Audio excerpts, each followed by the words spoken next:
important to keep digitizing the Vidette. We at Archives have a microfilm copy and we have a paper copy of the Vidette. A newspaper was only meant to last for the time that it took to read it when it's first printed and produced. The Vidette itself, it's a wonderful newspaper that we just will not be able to preserve and make available to our researchers if we don't get this digitized and get it put online.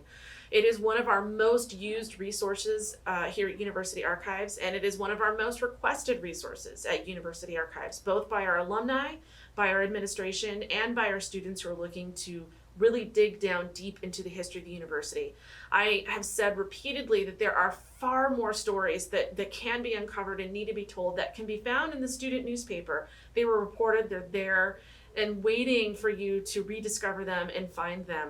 They're in the Vidette. This is why it's really important to get that up and made available for a research tool, not only to get people into it and dig and research, but to preserve the student newspaper from here and as far as we can make it last, as far as we can make it preserved.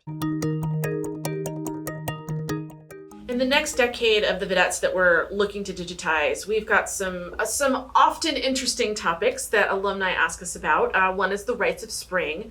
We get requests for research and images from the Rites of Spring, both from alumni and from current students who hear about it from alumni and former students of the university.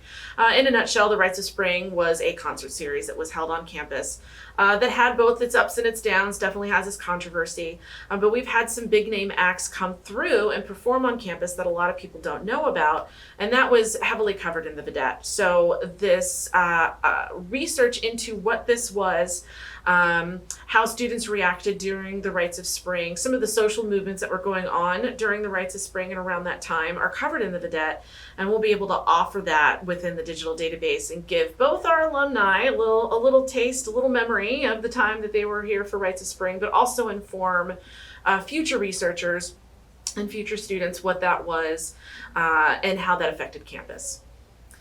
The next decade also involves the beer riots, and some of you may hear that and think, beer riots? What are the beer riots? A lot of you alumni remember the beer riots. We only have just a couple of things that relate to the beer riots in Archives.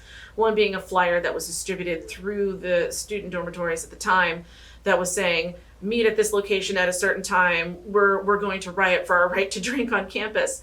This is important because this made national news. This made the Today Show the next day that the riots happened, with images of places within the community that were being destroyed and being damaged by students who were rioting, for lack of a better verb, to have the right to drink. So this also led to a larger discussion about societal issues on campus, a variety of societal issues that we get questions about all the time, not just from alumni who may have taken part in those beer riots or knew somebody who took part in beer riots, but from current researchers who are looking into social movements and how those compare and contrast today. So having that available and being able to provide that with a greater nuanced research tool so that someone can dig down deep and do those keyword searches within the Vidette, they're going to be able to find information that we don't even know here at the University Archives. It will be nice to have those folks have that ability to dig down and research that.